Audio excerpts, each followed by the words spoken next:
अस्सलाम वालेकुम my social media family. उम्मीद करती हूँ कि आप सब लोग हिफ्ज़-ओ-अमान से होंगे। सियासी तज्ज़ियों और तबसरों के साथ आपकी खिदमत में हाज़िर हूँ। आज के व्लॉग का जो रन डाउन है वो आपसे पहले शेयर कर लेती हूँ। सबसे पहले तो आप लोगों के साथ आज मैंने वो खबर शेयर करनी है जिसमें आप लोगों ने देखा होगा कि पंजाब गवर्नमेंट ने जो इतना अच्छा कानून बनाया था कि किसी की भी लैंड के ऊपर, ज़मीन के ऊपर अगर कब्ज़ा हो जाए और उसके ऊपर अदालत ने जो इंतहाई कंट्रोवर्शियल किस्म का फैसला जारी किया है, उसके ऊपर फाइनली जो मरियम नवाज़ है उनका रद्द-ए-अमल आ गया है। और समझ नहीं आ रही कि अदालत ने इतना कंट्रोवर्शियल फैसला दिया कैसे है। इसकी तफसीलात से आपको आगाह करूंगी। इसके साथ ही आज एक बड़ी मजेदार खबर होगी और वो ये है कि हमारी पाकिस्तानी क्रिकेटर जो हैं वो पिया घर से हार गई हैं, उनकी शादी हो गई है। कौन सी क्रिकेटर हैं उसके बारे में भी आज तफसीलात से आपको बताऊंगी। इसके अलावा इमरान खान और बुशरा बीबी के हवाले से एक और बहुत बड़ा फैसला आया है, उसके बारे में बात होगी। इसके अलावा पीटीआई के कुछ और लोग हैं जिनको जनाब 36 साल की सजा जो है वो सुना दी गई है। ये कौन से पीटीआई के अहम रहनुमा हैं और ये किस किस साजिश में मुलविस थे, आज के ब्लॉग का ये भी हिस्सा होगा। इसके अलावा 56,000 से ज्यादा पाकिस्तानी जो हैं वो इस वक्त गल्फ कंट्रीज के अंदर ना सिर्फ गिरफ्तार हुए हैं बल्कि उसमें से 6 जो हैं वो इतना घिनौना गंदा काम कर रहे थे। और ये क्या घिनौना काम करते थे और किस तरह से इन ममालिक से पाकिस्तानियों के ऊपर पाबंदी लग रही है, इस खबर की तफसीलात से आपको आगाह करूंगी। इसके अलावा शहरबानो नकवी जो हमारी एएसपी हैं, अब की बार उन्होंने एक ऐसी शोबदाबाजी की है जिसके बाद लोग उनको शदीद तनकीद का निशाना बना रहे हैं और उनका मजाक बनाया जा रहा है। और उन्होंने ऐसा क्या कर दिया है वो वीडियो भी आज के ब्लॉग का हिस्सा होगा, आपको दिखाऊंगी। और इसके साथ ही आज मैंने आपको बताना है कि पीटीआई ने इमरान खान को जनाब मार दिया है, जिंदा ही मार दिया है। और क्यों मार दिया है उसका वीडियो भी मैं आज आपको दिखाऊंगी बतौर सबूत। तो चलिए जनाब शुरू करते हैं आज का ब्लॉग। तो जनाब आली, आज के ब्लॉग की जो सबसे पहली खबर मैंने आपके साथ शेयर करनी है वो ये है कि पीटीआई वालों ने फाइनली इमरान खान साहब को मार दिया है। बिल्कुल मैं सही कह रही हूँ, उनके लिए इमरान खान जो है वो मर चुके हैं। अब आप कहोगे कि ये मैं कैसी बात कर रही हूँ। जी मैं ऐसी ही बात कर रही हूँ, ये कोई और नहीं कह रहा। मैं बात कर रही हूँ गौहर साहब की। आप जरा सुनिएगा कि वो मोहतरम खुद अपने मुंह से कह रहे हैं कि इमरान खान अगर आज जिंदा होते तो वो ये मुतालबा करते। क्या मुतालबा करते और अगर वो जिंदा होते, और क्या ये बात हकीकत है कि पीटीआई वालों ने इमरान खान को मार दिया है या उनके लिए वो मर चुके हैं? Have a look. ये आपसे मुतालबा करते हैं, ये खान साहब से मुतालबा करते थे। अगर आज वो जिंदा, आज वो इस जगह में बाहर होते, कुछ शहर के लोग भी जालिम सा, कुछ सन भी मरने का शौक। चलिए अब हम चलते हैं आज के ब्लॉग की अगली खबर पे। और इस खबर के ऊपर बड़ी लेदे हो रही है। आप लोग जानते हैं कि हमारी एएसपी हैं जी शहरबानो नकवी। अच्छा, इन्होंने बहुत अच्छे काम भी किए हैं, लेकिन अब अफसोस के साथ कहना पड़ता है कि वो कुछ ऐसी हरकतों सकनात कर रही हैं जिनकी वजह से उनको शदीद बैकलैश का सामना है।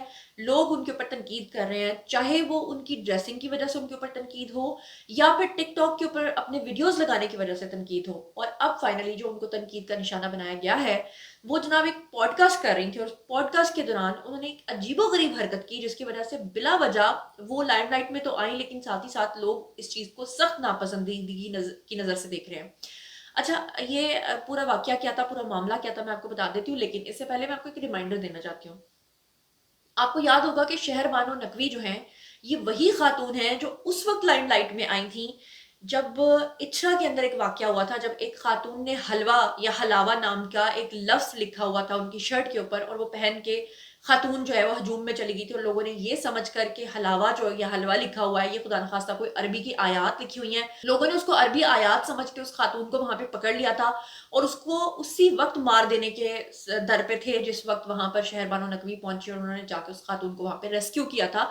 जिसकी वजह से उनको तमाम बड़ी शख्सियात ने बुलाया था, हमारे फील्ड मार्शल आर्मी चीफ जो हैं उन्होंने बुलाया था, मरियम नवाज ने दाद दी थी। लेकिन उसके बाद इन्होंने ऐसी हरकतों सुकनात की जिसकी वजह से लोग इनको पसंद नहीं कर रहे। पिछले दिनों में मैंने इनके बारे में एक खबर सुनी थी कि जनाब इनके ऊपर पाबंदी लग गई है कि अब नेक्स्ट आपने अपने टिकटॉक्स नहीं बनाने। लेकिन उसके बावजूद अब की बार इन्होंने एक पॉडकास्ट में शिरकत की। उस पॉडकास्ट के अंदर इन्होंने क्या किया कि अचानक पॉडकास्ट के दरमियान उनको कॉल आती है और एक बंदा कहता है कि जनाब कत्ल हो गया है, और वो फौरन फौरन उस मेजबान को कहती है कि ठीक है मैं जा रही हूँ, मैंने कत्ल का मुकदमा हल करना है, लेकिन मैं 1 घंटे के अंदर अंदर आपको जो है वो दोबारा ज्वाइन करूंगी। और ठीक 1 घंटे के बाद वो आती हैं और आके कहती हैं कि मैंने पूरा केस सॉल्व कर दिया है। हालांकि पाकिस्तान की तारीख में कभी आज तक ऐसा नहीं हुआ, ये कहना है लोगों का। और लोग कह रहे हैं कि ये एक पब्लिसिटी स्टंट था और ये एक बड़ी बेहुदा हरकत थी अकॉर्डिंग टू पीपल। अच्छा, आप ना शहरबानो नकवी का ये वीडियो जरा देखें और इसके ऊपर लोग बड़े हिलेरियस किस्म के कमेंट्स कर रहे हैं। लोग लिख रहे हैं कि धुरंधर फिल्म का ना सीक्वल आ गया। कोई कुछ कह रहा है तो कोई कुछ कह रहा है। जरा देखिए फिर मैं आपको बताती हूँ। कॉल आ रही, मेरे SHO की कॉल आ रही है। अच्छा आप अच्छा हाँ जी खुरम हे किधर बंदा पकड़ लिए? Very good. मैं रुको, मैं आ रही हूँ, मैं आ रही हूँ। आप किधर हैं? मैं आ रही हूँ। ओके ओके, आप लोग इसी तरह रहे। ठीक है। एक मर्डर हो गया। ओके ओके ओके मैं जल्दी से होके आई। Okay okay okay okay.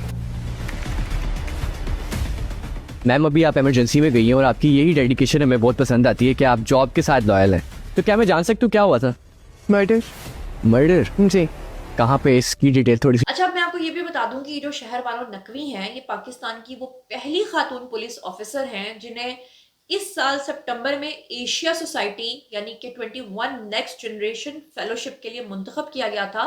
और ये जो फेलोशिप का इंतखाब इनके लिए किया गया था, ये एक ऐसा एजाज होता है जो एशिया के उभरते हुए रहनुमाओं को दिया जाता है और उनका इंतखाब कमजोर तबकात के तहफ़्फ़ुज़ और कानून नाफिज करने वाले निज़ाम के अंदर मुस्बत तब्दीली लाने की खिदमात के एतराफ़ में दिया जाता है। तो वो कहते हैं ना कि कभी-कभी किसी को इज़्ज़त रास नहीं आती तो वो फिर अजीबो-गरीब हरकतों से नात करता फिरता है। ये मेरा कहना नहीं है, ये लोग कह रहे हैं। और बहुत सारे लोग जो हैं वो अजीबो-गरीब किस्म की बातें कर रहे हैं। आप लोगों तक भी ये क्लिप पहुँचा होगा। आप लोगों का इस बारे में क्या ख़्याल है ज़रूर बताइएगा। आज के ब्लॉग के चलते हैं तीसरी खबर पे। जी तो जनाब, अब बात कर लेते हैं आज की तीसरी खबर के बारे में। तो 9th मई में जो मामलात हुए थे, जितने भी केसेस बने थे, उनके ऊपर फैसले आना शुरू हो चुके हैं। मेरी खबर बिल्कुल सच साबित हुई, जो कि मैंने आपको बताया था कि अब बहुत तेज़ी के साथ फैसले जो हैं वो आएँगे। और अभी आप देखेंगे कि फैसलों का रश लग जाएगा ईद के बाद। रमज़ान तक कुछ लोगों को शायद रिलीफ लगेगा, उन्हें लगेगा कि खामोशी है, लेकिन ईद के बाद तो सिलसिला ही शुरू हो जाएगा। अब जनाब, जो नई साजिशें और नई सज़ाएँ जो है उनका सिलसिला शुरू हुआ है, वो आपको बता देती हूँ। साजिशें तो हुई थी 9th मई को, आपको पता ही है, लेकिन अब 9 मई के अंदर GOR गेट केस जो था, उसमें PTI रहनुमाओं को 36 साल कैद सुनाई गई है। तफसीली फैसला जारी किया गया है इस मामले में। अब ये सोचे कि 14 साल की सजा इससे पहले, बल्कि 17 साल की जो सजा है वो इमरान खान और बुशरा बीबी को सुनाई गई। अब 36 साल की कैद सुनाई गई है। तो आप ये अंदाजा करें कि आने वाले वक्तों में अभी इमरान खान के ऊपर 9 मई के केस का फैसला होना बाकी है। बहरहाल आपको बता दूं, इंसदादी दहशतगर्दी अदालत जनाब ATC ने 9 मई को GOR पे हमले के केस का जो तफसीली फैसला है वो जारी कर दिया है। 82 सफ़हात पे मुश्तमिल तहरीरी फैसला जो है वो जारी किया गया है। इसके मुताबिक, इस फैसले के मुताबिक यास्मिन राशिद, उमर चीमा, महमूदुर रशीद, एजाज चौधरी, इन सबको 36 साल कैद की सजा जो है वो सुनाई गई है। इस फैसले के मुताबिक मुजरिमान को ATC एक्ट सेक्शन 7 के तहत 10 साल कैद की सजा, साथ में 5-5 लाख जुर्माना आयद किया गया है। जबकि सेक्शन 10 के तहत फिर से 10-10 साल की सजा और प्रॉपर्टी जब्त की गई हैं। और तहरीरी फैसले में ये कहा गया है कि शाह महमूद कुरैशी का जो केस है वो दीगर 4 मुल्ज़मान के केस से मुख्तलिफ है। उन्होंने अपनी बेगुनाही साबित करने के लिए एयर टिकट फ्राहम किए। वो 8 मई को मुल्तान से कराची गए थे और उनको दीगर मुकदमात में भी बरी कर दिया गया है। और शाह महमूद कुरैशी जो है वो ज़मान पार्क में होने वाली साजिशी मीटिंग में भी मौजूद नहीं थे। और प्रोसिक्यूशन जो है वो उनकी हद तक केस साबित करने में नाकाम रही और उनको मुकदमे से बरी किया जाता है, ये कहा गया। यास्मिन राशिद, उमर चीमा, महमूदुर रशीद और एजाज चौधरी जमान, ये सारे उस मीटिंग के अंदर मौजूद थे और अदालत को शक नहीं कि यास्मिन राशिद समेत 4 मुल्ज़मान को लोगों ने इन्होंने लोगों को तोड़-फोड़ पे उकसाया। और इसमें कहा गया फैसले के अंदर कि कोई शक नहीं कि ये चारों जो लोग हैं, ये सीनियर होने की बिना पर अपने चेयरमैन से राब्ते में भी थे। अदालती फैसले में मजीद ये भी कहा गया कि इन दिनों ज़मान पार्क में हर रोज अगले कदम के लिए मीटिंग्स होती थी। चारों मुल्ज़मान मीटिंग्स में अदम मौजूदगी साबित नहीं कर सके, यानी कि वो उस मीटिंग्स के अंदर मौजूद होते थे। और अदालत फैसले के वक्त अदम हाजिर मुजरमान के नाकाबिले जमानत वारंट गिरफ्तारी जो है वो जारी करती है, ये उस फैसले के अंदर कहा गया। यानी कि अब पूरी पूरी जिंदगी देखें इन्होंने अपनी इमरान खान के पीछे जो है वो खराब कर ली। बहरहाल क्या कह सकते हैं। चलते हैं आज के ब्लॉग की अगली खबर पे। अब अगली खबर है शादी खाना आबादी के हवाले से। तो एक तो यह है कि नेक्स्ट मंथ जो है वो शादी है मरियम नवाज साहिबा के बेटे जुनैद सफ्दर की, और दूसरी शादी है, और दूसरी शादी के बारे में अलग से मैं उनका पूरा वीडियो बना चुकी हूँ, और मजीद भी आगे डिटेल्स जो है वो अलग से एक वीडियो में शेयर करूंगी। लेकिन आज जो खबर शेयर करनी है वो एक और शादी के हवाले से है, और वो है पाकिस्तानी क्रिकेटर हमारी सिद्रा नवाज। उनकी भी शादी हुई है, हमारी तरफ से बहुत बहुत कॉन्ग्रेचुलेशंस। अल्लाह करे उनकी ज़िंदगी में बरकत आए और वो अच्छी ज़िंदगी गुजार सकें। पिया घर सुधार गई हैं जनाब। सोशल मीडिया पर उनके निकाह और मायों की वीडियोस जो हैं वो बहुत ज़्यादा वायरल हो रही हैं, और उनकी जो शानदार शादी की तकरीब है वो लाहौर के अंदर मुनक्किद हुई है, जिसमें करीबी अजीज़ व अकारिब और इसके अलावा क्रिकेट टीम और इसके अलावा जितने भी उनके करीबी साथी और रिश्तेदार थे उन्होंने सब ने नेक तमन्नाओं का इजहार किया है। इस मौके पे सिद्रा की जो माई और मेहंदी की महाफिल हैं वो भी सजाई गई हैं। क्रिकेट टीम के दीगर खिलाड़ियों ने अपनी शिरकत से इस खास दिन को और भी यादगार बनाया है। सिद्रा नवाज की शादी का ये लम्हा उनके लिए एक नया बाब है, क्योंकि वो क्रिकेट की दुनिया में पेशा वराना जिंदगी के अलावा अपनी जाती जिंदगी के हवाले से भी एक नई शुरुआत जो है वो कर रही हैं। और सिद्रा नवाज जो है वो अपनी जाती जिंदगी और क्रिकेट के मैदान में दोनों को मुतवाजन जारी रखने का इरादा रखती हैं, और उनके लिए जनाब हमारी तरफ से बेस्ट ऑफ लक है। और अब चलते हैं आज की अगली खबर। अगली खबर बड़ी दुख भरी खबर है। तकरीबन कोई 6 पाकिस्तानी सऊदी अरब के अंदर गिरफ्तार हुए हैं, अब इनको सजाए मौत होगी। और इसके अलावा 56,000 पाकिस्तानी ऐसे हैं जिन्होंने गल्फ कंट्रीज को ना, वो जिसे कहते हैं पंजाबी में क्या कहते हैं, पढ़ने पा देता है, यानी कि उनकी बुरी हालतें करा दी हैं। इतने क्राइम्स किए इन लोगों ने वहां पे जाके, जिसमें जो एक क्राइम है वो है भीख मांगना। इतने पाकिस्तानी हैं जो सऊदी अरब और यूएई के अंदर जाकर जनाब क्या करते हैं कि वहां पर भीख मांगते हैं। 56,000 से ज्यादा लोगों को अभी तक गवर्नमेंट्स वहां की निकाल चुकी हैं। यही वजह है कि जो बेचारे सही पाकिस्तानी वहां पर जाना चाहते हैं, कोई काम करना चाहते हैं, उनके ऊपर भी इतनी पाबंदियां लग रही हैं। अब जो रही सही कसर है वो जनाब इस तरह से निकल गई है कि सऊदी अरब के अंदर 71 किलोग्राम मंशियात वसूल करते हुए 6 पाकिस्तानी जो हैं वो गिरफ्तार हुए हैं। सऊदी वजारत दाखिला के तर्जुमान जो हैं तलाल अल शहूब, उनके मुताबिक general directorate of narcotics control ने ज़कात टैक्स एंड कस्टम्स अथॉरिटी के ताउन से रियाज रीजन में मुकीम 6 पाकिस्तानी बाशिंदों को गिरफ्तार कर लिया है। 71 किलोग्राम इनसे जो है वो मंशियात बरामद हुई हैं, जिसको अपनी इन सब लोगों को अपनी हिरासत में ले लिया गया है। और एक कार्रवाई के बारे में तलाल अल शहूब जो है उन्होंने बताया कि जीडीएनसी की जानिब से ओमानी हुकाम की साथ जो है वो शेयर की गई इंटेलिजेंस मालूमात की बुनियाद पर ये लोग क्या करते थे, स्मगलिंग करते थे मंशियात की, और उसको नाकाम बना दिया गया है। और 200 किलोग्राम से जायद मंशियात इनसे जो इनके कब्जे से हैं वो जब्त कर ली गई हैं। और सऊदी अरब जो है वो मंशियात के जरिए मुल्क की सलामती और नौजवानों को निशाना बनाने वाली मुजरमाना जो सरगर्मियां उन पर कड़ी नजर रखेगा, ये उन्होंने कहा है, और ऐसी कोशिशों को नाकाम बनाएगा और मुलविस अनासर को कानून के कटहरे में लाएगा। बहरहाल अपनी जिंदगी तो अब वो खराब कर बैठे हैं, और अब आपको पता ही है कि सऊदी अरब के अंदर तो वैसे भी शरीयत के हिसाब से जो सजाएं होती हैं वो मिलती हैं, और जो अब उनको मिलनी भी चाहिए। ऑब्वियसली कोई भी गुनाह करता है, कोई भी जुर्म करता है तो उसकी सजा तो उसको मिलनी चाहिए। तो यहाँ पर 2 बड़ी ही अफसोसनाक खबरें हैं जो आपके साथ शेयर करनी है, तो उसके बारे में भी जो है वो तफसीलात से आपको आगाह कर देती हूँ। जनाब आर्मी चीफ का तैयारा गिरकर तबाह हो गया है, और इसके बारे में गवर्नमेंट जो है उन्होंने अनाउंस कर दिया है ये कौन से आर्मी चीफ थे और क्या मामला हुआ है और किस तरह से ये हलाकत सामने आई है, और ये हलाकत थी या कत्ल था, इसकी तफसीलात से मैं आपको आगाह करती हूँ। बेसिकली ये हलाकत नहीं है बल्कि ये एक साजिश है, ये मैं अभी आपको बता रही हूँ। खबर तो मैंने आपको बाद में देनी है, लेकिन मैं आपको पहले ही बता रही हूँ, देखिएगा मेरी बात बिल्कुल सच साबित होगी। क्योंकि हमारे फील्ड मार्शल आर्मी चीफ जो है वो अभी अभी कुछ दिन पहले लीबिया से होकर आए थे, तो $1 बिलियन का मुआहदा जो है वो तय किया था, और उसके बाद बहुत सारे लोगों को, बहुत सारे ममालिक को तकलीफ थी इस बात के ऊपर। और लिबिया आपको पता है कि काफी अरसे से जेर अताब आया हुआ है। और अब ये जो अफसोसनाक वाकया है ये है कि लिबिया के आर्मी चीफ ऑफ स्टाफ हैं जी जनरल मोहम्मद अली मोहम्मद अल हद्दाद, ये अपने प्राइवेट जेट यानी कि तैयारे में सवार थे और टर्की के अंकरा से तराबलस जा रहे थे, और 40 मिनट के बाद यानी तैयारे की उड़ान के 40 मिनट के बाद इनका जो राब्ता है वो मुनक़ते हो गया। तैयारे ने इमरजेंसी लैंडिंग की दरख्वास्त भी की, लेकिन फिर भी दोबारा उनका राब्ता जो है वो कायम नहीं हो सका। तुर्क मीडिया और सिक्योरिटी फुटेज जो मिली है उसमें आसमान में रोशनी यानी कि फ्लैश दिखाया गया है, जिससे अंदाजा होता है कि हादसा हो चुका है, और आर्मी चीफ की मौत की तस्दीक कर दी गई है। लीबिया के वजीर आजम हैं अब्दुल हमीद, उन्होंने जनरल अल हद्दाद की मौत की खबर जो है मौसूल होने की तस्दीक कर दी है और तैयारे में जो टोटल अफराद थे वो 5 थे और जिसमें खुद आर्मी चीफ जो हैं वो भी शामिल थे। और आप ये देख लीजिएगा कि ये उनको कत्ल करवाया गया। इससे पहले ईरान का भी हादसा हुआ था और अब ये हादसा हुआ है, क्योंकि जो बैरूनी कुव्वतें हैं वो नहीं चाहती बहुत सारी चीज़ें कि पाकिस्तान, लीबिया या जो अरब कंट्रीज हैं उनका कोई ट्रायो बने।